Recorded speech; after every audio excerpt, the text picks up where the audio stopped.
You must always know who you are communicating with. If you're giving somebody an evidence, it is no use saying, oh, I've got a lady here and she's saying to you, do this, that, and the other. That don't mean nothing to me. I want to know who it is that's telling me that. I want to know who it is that's talking to me. And if you're saying to me that you've got my dad, I want some evidence that that is my dad. Okay, everybody happy with that? So what constitutes good evidence? Did I give you first an example of what bad evidence is? And you see it so often in the churches. And I've seen it in private messages as well, where somebody will say, oh, I've got a lady here. Oh yeah, she's a gran and she's got one of those wraparound aprons on and she's telling me she used to love to bake. Brilliant.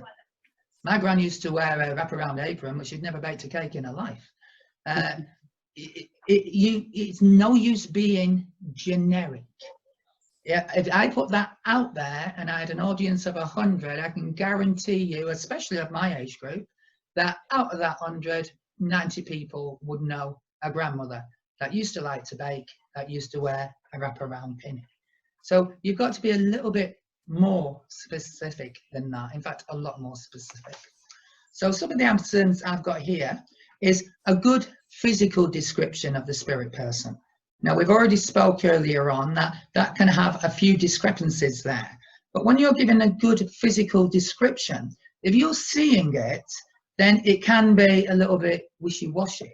But if you're actually sensing it as well, so I'm seeing this gentleman, he's about 5'8", 5'9", but I know as I'm getting closer and I'm blending with this gentleman, he stands very, very upright.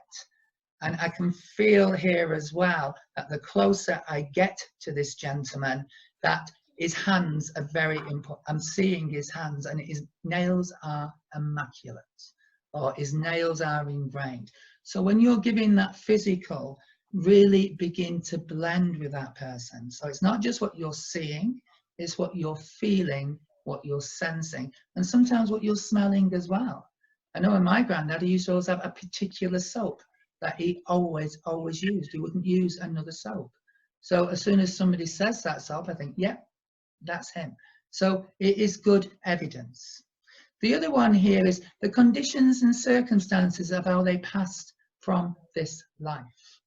So that could be when they're coming in and saying to you, and you can feel an impact. And very often, especially if I'm working with somebody that's been in a road accident or something, you see that last couple of seconds just before the impact. So I can see whether it's nighttime, daytime, dusk time. I can see if I'm on a country road or a motorway. I can also at that time as well, it's very graphic what I remember. And when you get it, it's very profound.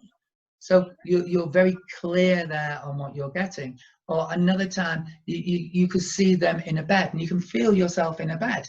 And as you're looking around, you can see all their familiar objects. You can see the pictures at the side. You can see the window there of what they're seeing outside. And sometimes you'll even hear that ticking clock that is in there. And people remember this because very often, if they're showing them the moment of death, it is because that person was with them at the moment of death. Or like on that first one, is when people have died quite tragic deaths. The family will torture themselves of how much pain they was in at the time, what their fear factor was. So very often the spirit will come in and say, I literally just saw it at the last minute and I was gone. I don't remember anything. Sometimes they'll come in and say, I saw it at the last minute. I remember going through the air. I was at the side and it was a beautiful lady that was with me, holding my hand, keeping me calm. And then the next thing I remember, I was in the ambulance, all gone. This is, they know it is what their loved ones need to hear. It's not what they want to hear, it's what they need to hear, was their experiences at that moment just prior to death. Okay? The next one that comes up an awful lot as well is sometimes they will give you dates and times. Now, the one in this current era that strikes me here, and I'm thinking, oh Lordy, there's, you know, in future messages, these people that have died with this COVID-19, that have died alone with nobody there, you can imagine the torture that their families are going through. So very often when these people do come back in the future, some will say, I was just asleep. I didn't know anything. You know, I was just asleep. They wasn't aware when the machine was on or not. But they will also tell them of the people of the spirit world that was there with them and anything significant. They might say to them, you know, I was aware of this or that. It could well be that it was a carer or a nurse that was with them. So this is what the loved ones in the spirit world now will be absolutely, desperate's the wrong word, but they'll want to get that information to their loved ones. They will also want to get the information to the loved ones that, although they wasn't at that funeral because they was all watching it on Skype, that they was actually with each one of them in that room. They went round, they saw that, they felt their emotions, they felt their love. So can you see how important that information like that will be to people in the very near future and maybe even now? Yeah. So it is important that we are of that ethic and moral state, that we can allow the spirit world to come through and give their story, because it is that story that their loved ones want to hear. The other ones that come